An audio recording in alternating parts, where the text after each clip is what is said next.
Speaking of your designs, they were featured in the film Crazy Rich Asians, highlighting Southeast Asian talent. How did this opportunity come about? How did this happen? Rejection is just some form of redirection. And if no one's opening any doors for you, you build your own.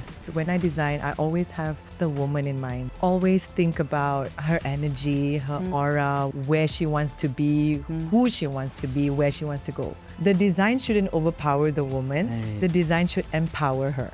Right. Because you are now the creative. Who is going to be able to keep this Tanya going? soalan that keeps me up at night.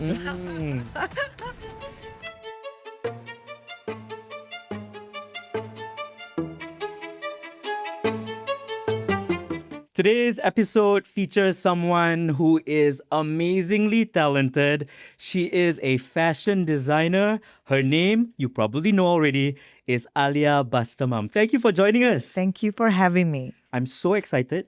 There's so much to get through. Are you ready? Takut. We got water. Okay. So let's start with the fact that, your mother's collection of Vogue patterns played a significant role in sparking your interest in fashion. Yeah. Can you share more about how these early experiences shaped your decision to pursue the career that you're in? Okay, so the Vogue pattern, well, my mom last time, she was very stylo lah in her days. So she used to have these Vogue pattern books, and I feel like it's just something that I discovered as a kid.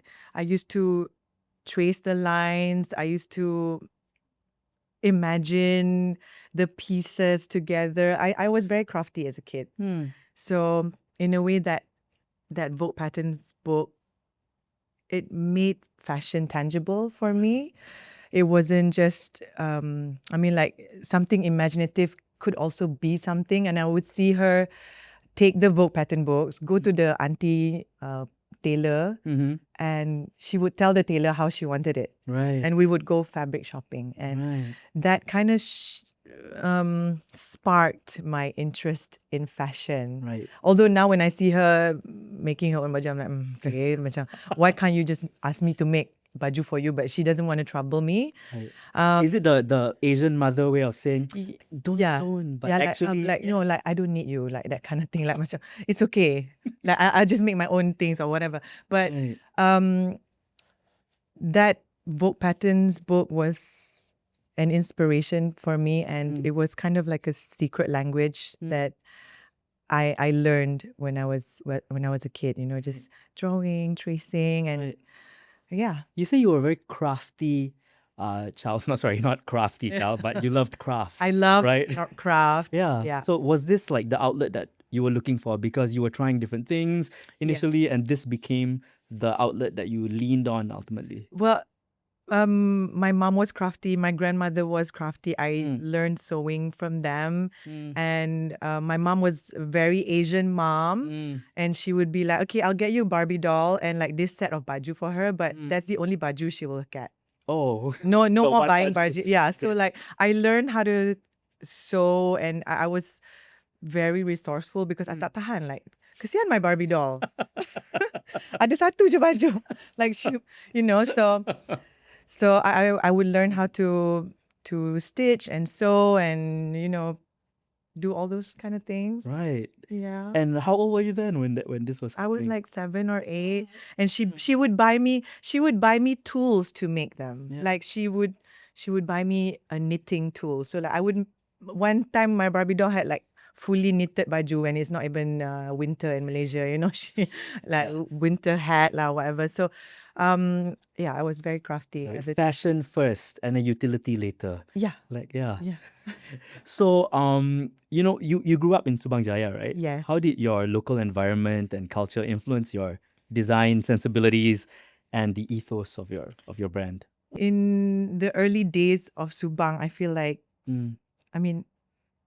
it was a new city when we moved in. It was the late 80s, so everything was crafty, everything was like DIY. I had no resources. Yeah.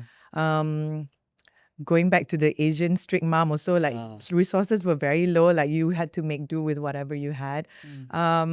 There was this sewing supply shop in Subang called Evergreen Trading. It's still there now, Okay. and I still get my sewing supplies. I still send my boy to get sewing supplies from them. Oh. But my mom used to take me to the store, and that was the place that I used to like go and get like kain and stuff. So I have to say, like,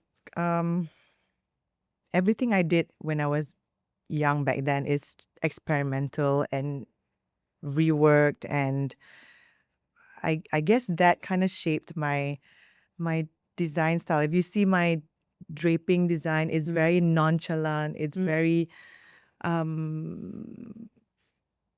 not structured, very fluid, very unpredictable in a Tell us way. about what you're wearing today. Today is Yeah. a ready-to-wear design. It's Alia B.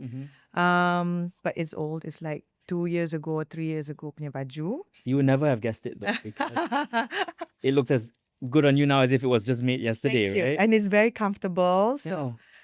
feels like second skin. Yeah, I'm not trying to market myself, but You should. That's what makes you the businesswoman that you are as well, on top of the talent, right? Now, you've mentioned your mom a couple of times actually already, and it seems like the relationship that you have with her plays a big part in your life, not just in terms of the creationist that you are. So, how would you describe that relationship between you and your mom? she made me very independent and adult in my early days. Like, we don't really depend on her too much. She's always there to support, but she's like a disciplinarian. Like, you gotta do your homework, but I'm a rebel, so I never do. So like, she asked me to do this, I do another thing. And Yeah. she still loves you, right? Of course. Yeah. Yeah, I'm her favorite, I think. I knew that was going to be my next question. Actually, how many siblings do you have? I have 3 siblings. Right. One, Other- I'm the favorite and the eldest. But I paved the way from my younger ones. Right. Yeah, yeah. So that because you were the rebel, Yeah. so they were appreciated more almost instantly. Yeah, almost instantly. Look at you making life easier for everyone, not just with what they wear, right? That's what I like to think, lah. Now, launching your brand in 2010 with a focus on made-to-measure creations was a bold move, some would say, right? What were some of the initial challenges you faced in the Malaysian fashion industry? Well, when we started the brand, it wasn't just made to measure. When we started the brand, of course, I started with made to measure to support my business, to make some money because our funds were very limited. But then our first collection was luxe resort wear. And at the time in the early 2000s, and I mean, like in Malaysia especially, people were not appreciative of luxury ready-to-wear Malaysian designs. I guess because maybe they think, oh, it's too mahal for something Malaysian, something local, and they would prefer to buy something high street or something from the international market, right? So when we came in, I felt like there's a gap in the market. Of course, there was luxe ready-to-wear at the time when we started. There's Tom Abang Saufi, there's Pink Jambu, there was Sofira, which was a brand that I worked with, and I was very inspired by the style and the business structure. But I think with those challenges, it helped me.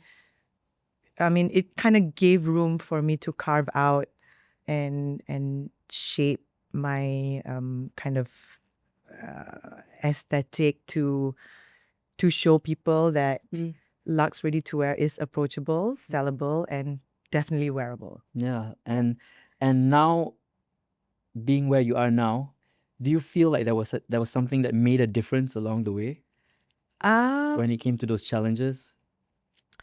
Of course, definitely. And speaking of the challenges that you face multiple rejections from the Malaysian International Fashion Alliance, right? Before 2 deciding. times only lah. Okay. We're going to number it now 2 times. Okay. To host your own fashion show at that time, right? What did this experience kind of teach you about resilience and self-belief in the fashion industry?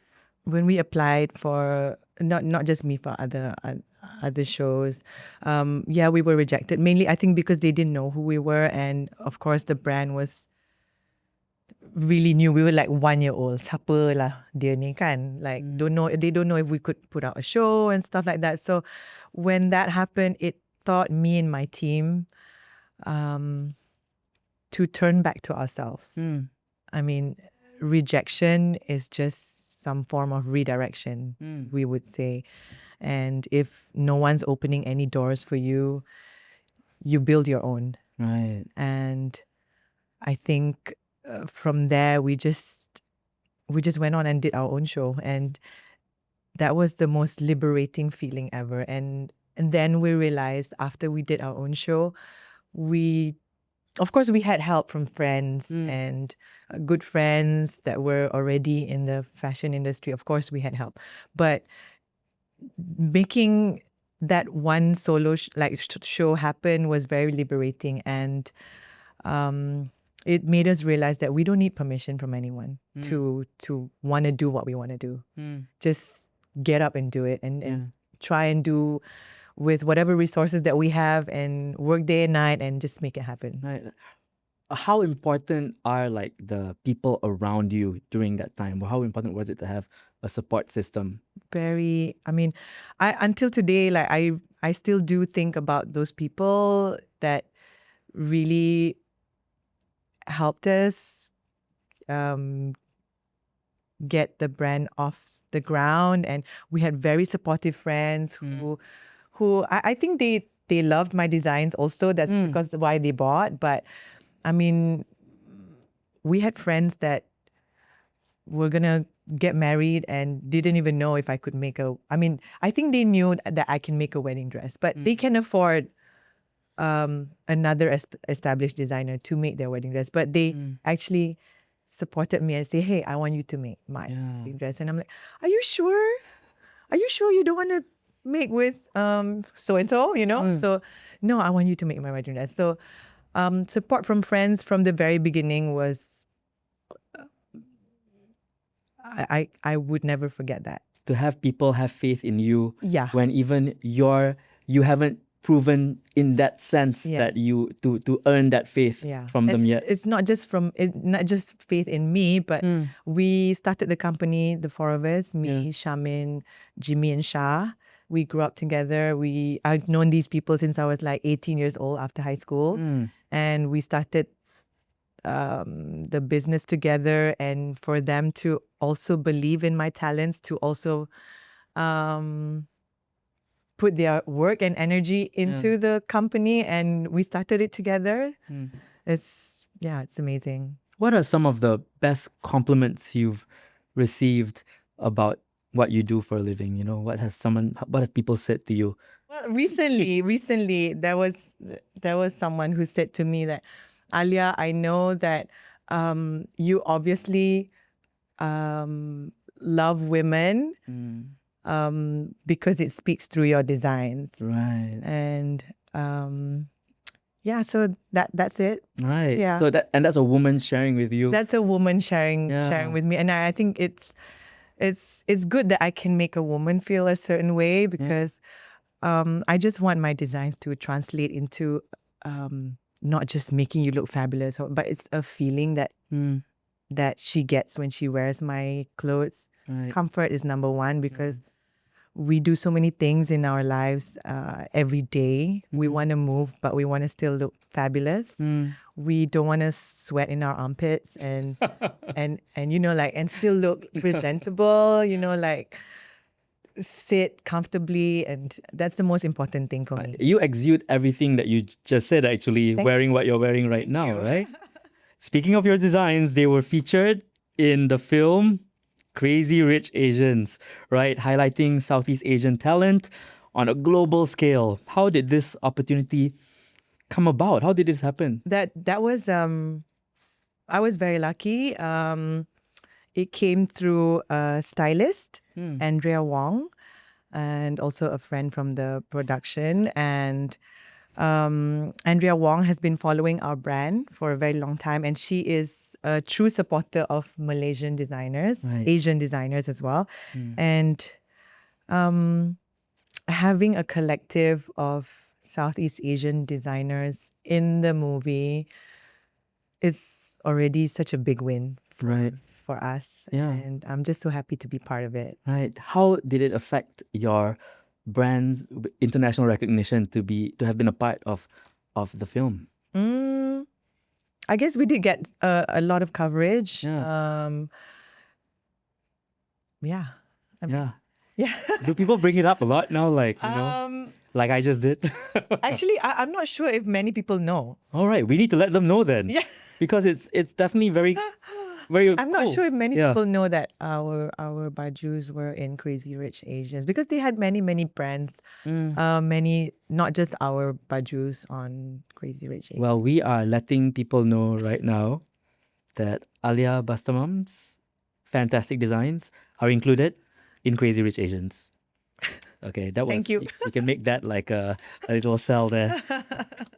So your designs are also known for empowering women by emphasizing confidence and inner beauty. How do you consciously incorporate these values into your creations? Yeah. Well, like the woman I mentioned just now, I always have when she said I love women when I design. Yes, because when I design, I always have the woman in mind. I always think about her energy, her aura, what she's getting on through the day, where she wants to be, who she wants to be, where she wants to go. And at the end of the day, I just want to have the woman feel empowered. It's not just about the design. It's about how she feels in the clothes, how how the fabric moves and not overpowering the woman. The design shouldn't overpower the woman. Right. The design should empower her. Right. Oh, that makes so much sense. Yeah. And I'm sure people ask you a lot about your opinions on fashion, right? Do you consider fashion more of an artistic expression or a functional narrative, or is it both for you? Because you've already told us a bit about your ethos. How do these two ideas have to marry or not? For me, it's both. I feel fashion is a form of art and function. Some people, though, they would go all out to make a statement, and that's amazing as well. Like you see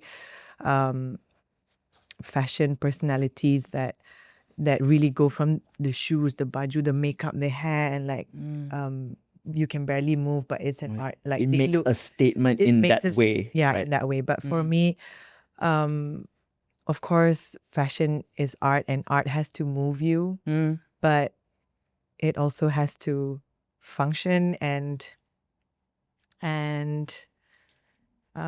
So you like the idea of being able to express Yeah. it, but also in a way that feels comfortable. It's Yeah. not just a statement all its own. yeah, it's like it has to serve you. It has to move you and serve you, and it's just finding that sweet spot. Yeah. Is what I try in my designs as well. Are there moments where, because of this idea, you would throw something that you came up with out? Like you're like, It's like sacrifice the Yeah. design. Sacrifice the design, not really. Yes, maybe, yeah, yeah. Or in a way, like make it kind of like macam, I want this cape for this dress. Yeah. But then on a normal day, I don't want. So we make the cape detachable, Oh. something like that. Right. So it starts with it, and then you work with it, and it will adhere to your ultimate like vision. Yeah, but then I think that's why my designs are so minimal. I mean, I wouldn't say I'm so super minimal. Like we're not super clean. We have the pleats and the colors, and but yeah. So we try to keep the design more wearable. Yeah. Yeah. And you have to also find this other balance of being the creative and also being a businesswoman. Yeah. Right? So what's the most radical risk you've ever taken as a businesswoman, and how did it shape the future of your brand? I think as a businesswoman, every day you take risks. For us, it's threading in the international market. And we found, we've learned that some cities are more receptible of our designs and our style. At the moment, it's Dubai. So we're stocked up in Dubai at some multi-label boutiques. Dubai, for now, is our most, how do I say, suitable, a suitable market for us. Yeah. But Did it surprise you? yeah, it did surprise me. Yeah, the women of Dubai, they're fabulous. And not all of them want super heavy, Right. heavily embellished dresses. They also want fluid, sensual pieces that's easy to wear. Yeah. And they've got great taste, And they've got great taste. as proven by how well your brand is doing there. Thank you. Now, we talked a little bit about MIFA earlier, right? About how initially there was pushback. Fashion weeks have long been seen as kind of like gatekeepers of taste and relevance. Do you believe these platforms still serve emerging designers now, or have they become an echo chamber for more established names? It's That's a a good it's a question. tough one. Yeah, yeah. Of course, they can be relevant. It's just, I guess they need to evolve. It's a great platform to show creativity, especially with new brands. It's a great platform to have a show. But the real question is, does it support young designers? Right. Does it teach young designers the business of fashion? Does it support, expand a business? Right. Those are the real questions that we should ask. Yeah. Because when we see the shows that are put up during any fashion week, not just the Malaysian Fashion Week, right? Is the idea, in your opinion, that is it supposed to reflect on what the trend is now?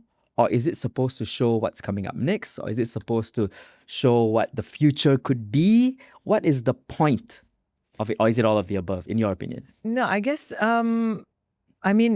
trend forecast and all, that's for the market. But for the designers, it's for them to express themselves as a brand, to show their aesthetic, to show what their brand is about. Yeah, so I guess trend forecast, color forecast, silhouette forecast, that one is, I don't think it's about the fashion week. The fashion week is more for the designers to show. But I think at the end of the day, what does it do for the fashion brand? It helps market your brand, yes. Are there any buyers coming to purchase your collections? But are the designers ready? If the buyers come, are they ready to make a certain X amount for this design, for this store? Right. It's the whole thing. Right. I think it's so interesting that you say this because you are, I think from the outside looking in, many people would see you mainly as the creative, mainly as the fashion designer. But right there in your answer, you gave both sides of both the designer and also the businesswoman who's thinking of also the marketability. And do you find that wearing two hats all the time does it come easy to you? Actually, I don't wear that hat. So Okay. that one is my partner, Jimmy Shah and Charmaine. Okay. My partners, Jimmy and Shah and Charmaine. And then that's just me. I'm so used to what they do every day. We share an office table. Like, we practically face each other every day. So I hear their conversations, and I do the creative design part, a little bit of the production timeline, like make sure everything gets ready on time for deliveries. Not just delivery, I'm not talking about delivery to customers, but delivery to our like Zalora, for instance, Right. or, or delivery to our production for samples and stuff like that. But yeah, at the end of the day, it's like a whole ecosystem. You just don't churn out designs and then don't sell it. Right. You need to make a collection that can sell, and then yeah. I think you don't give yourself enough credit. I feel right. I feel that you're so much more than just the designer, but you always you throw back to also your team, which is a very important Yeah. aspect of your business. But it sure Yeah. feels like you're a big part of the business side of it Of as course, well. Yeah. of course, yes. Yeah. But like my partners will be like, okay, Alia, cepat, we need this. Like you're late or whatever. Like not on time. Yeah. So the business side of it, I leave it to my team. Because I like designing and I don't want to cloud my brain too much on the business side. And Jimmy takes a big chunk of it. I mean, he's in charge of all of that, and Shah is the creative with me as well. So Yeah. it's team. It's a teamwork. That's right. Yeah. Makes the dream work. Teamwork makes the dream work. Yeah. Another aspect of the industry that's, of course, growing steadily over the years has been influencer culture. Now, some would argue that the rise of influencer culture has diluted the craft of fashion design.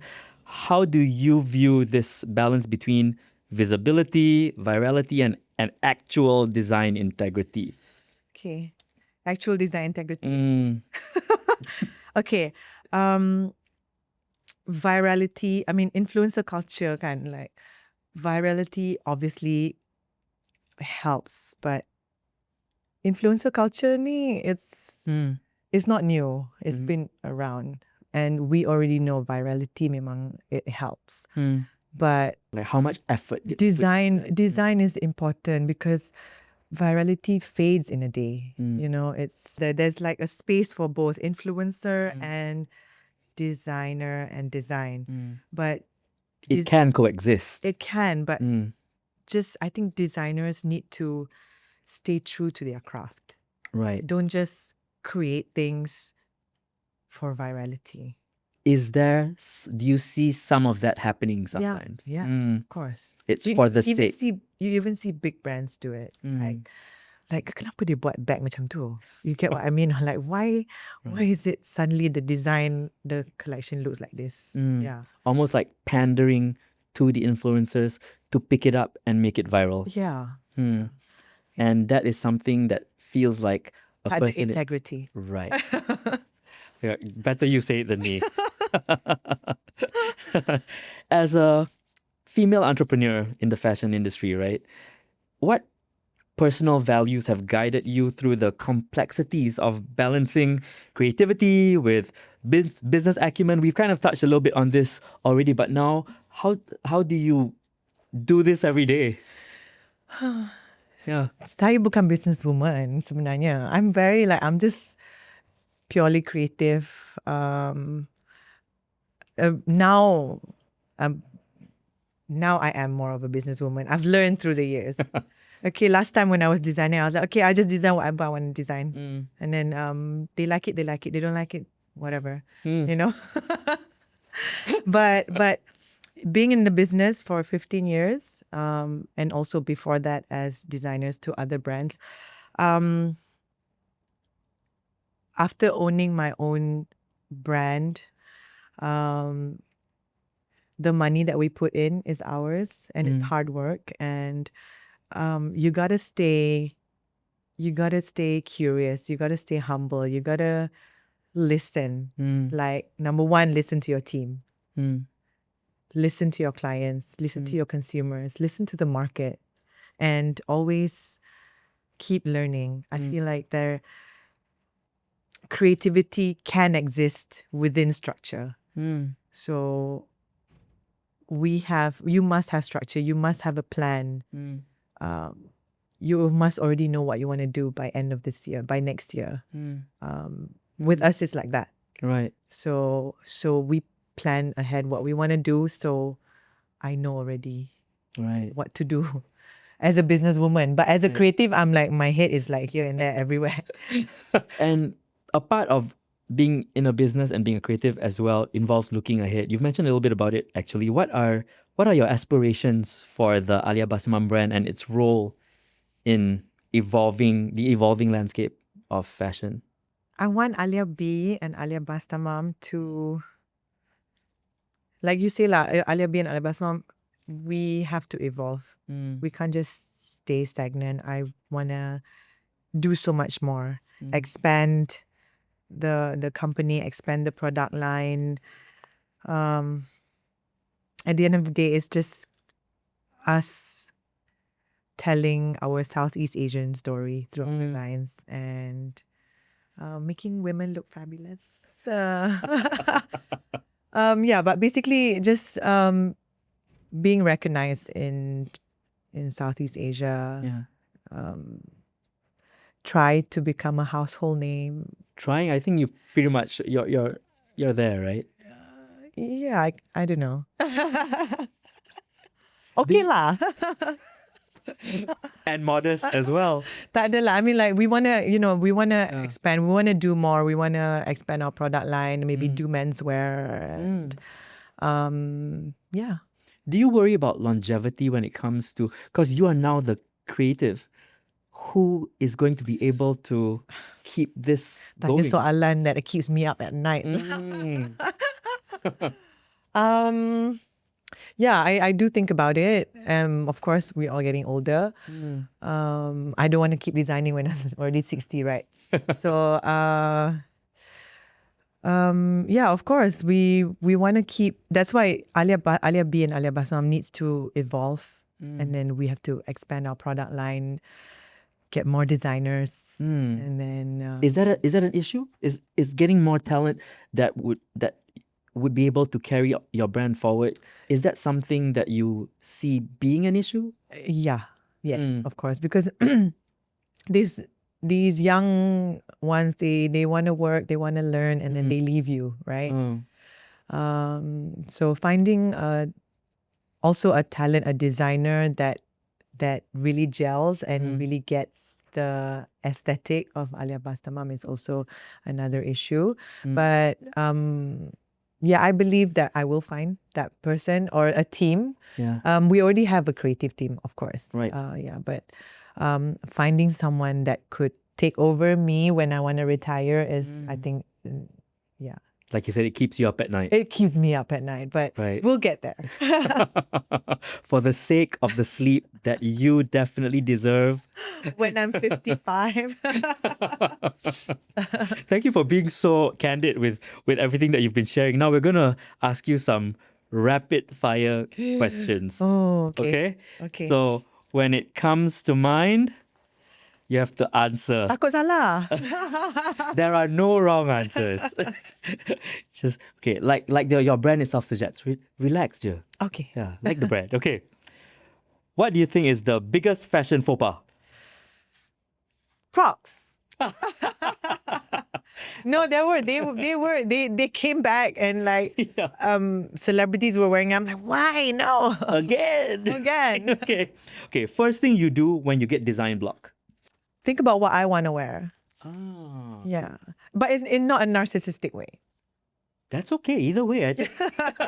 It's your brand. Right? Okay. Most inspiring city you've ever visited? Rome. Tokyo.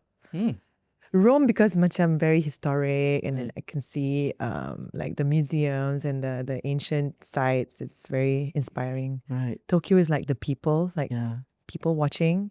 Yeah. I don't know how you managed to look at the sites in Rome. When I was there, I had to keep looking down. All those Vespas were trying to kill me. Oh my God. God. They're just zooming. Yeah, they're like in and out. zoomies, right? Yeah. I might look up, oh, Vespa coming, you know? Okay, what? So nice to walk. So You're nice right. to walk around Rome, yeah. Right. Maybe they treated you better than they treated me, I say, you know? Okay, when you look at your first ever design now, what's your honest reaction Oh to it? gosh. And what is it? It was okay, so if you're talking about like proper collection, first collection was my Raffles Design Institute final year collection. Okay. So we had a show, Tengku Azura modeled for me. Yeah. Yeah, but like, my God, what was that? Do you feel like you need to apologize to her? Yes, yes. Like it was too I don't know, so much color, hair too big, and there was faux fur. There was like everything that I wanted to try. I guess as a student, like I wanted to try every single sewing technique that I knew. So like everything was on the collection, but collection 4 saja. 4 pieces only. Are there photos floating around? Yes, Yeah, there are yeah. photos. I have to look somewhere in my Facebook, I think. Is it safe for public consumption? No, Oh, no, okay. tak payahlah. Just thought I was trying my luck there, you know. We could like flash it here at the bottom of the podcast. Okay. What would we catch you doing on a day off when you're not being Alia Bastamam, the designer? Like I said just now, Nothing. nothing, literally Nothing and at home. Nothing at home, TV, couch, Mm. my iPad, playing my game, or I know, on a beach somewhere. What game do you play? Royal Match. That is so from left field. What? Would you consider yourself a good player? No, I'm very okay. bad. But very, it very feels good. Yeah, Eh, yeah. Is that your first choice? Yeah, it's fun. Okay, what? You get to build the royal punya the room lah, the painting room, the diner, and then That was a good share. Okay. All right. Now, this is something we ask all of our guests, right? If you had the opportunity to make one change as Prime Minister of Malaysia for just one day, what would it be and why? I don't talk about politics. Oh. You wouldn't even run, is it?